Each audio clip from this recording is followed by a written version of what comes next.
Welcome to the Futurist Public Intellectual.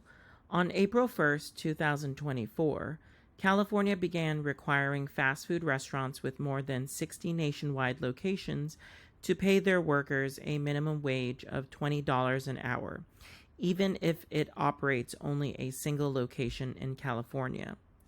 The law is strange because it is so focused on fast food workers. The minimum wage for other jobs in California remain at $16 an hour. California even went as far as to establish a fast food council, a regulatory body that will oversee the fast food industry. According to the Hoover Institution, 30% of fast food workers are teens, while another 30% are between 20 and 24 years old. Considering the majority of fast food workers are young and many are working part-time, it's strange that states like California continue to use the rhetoric of a living wage. Was a fast food job ever intended to be a career?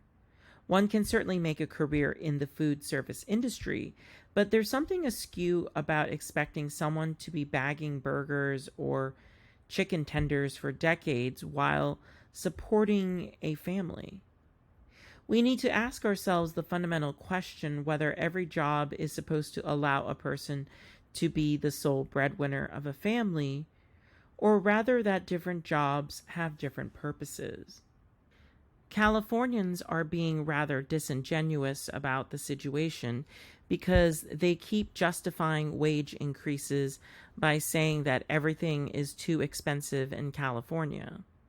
If, say, the costs of housing and transportation were reduced, wages don't have to increase.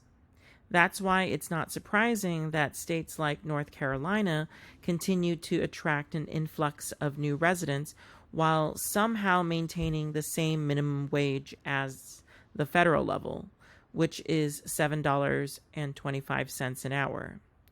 The cost of living is simply dramatically lower in North Carolina.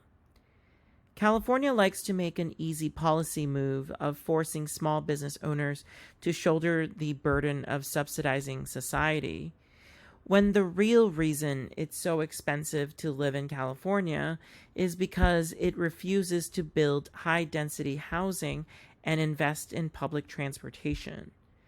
California lawmakers need to focus more on reducing the cost of living through practical policies that the rich Californians might not like, rather than raising the minimum wage in an industry that the rich don't patronize.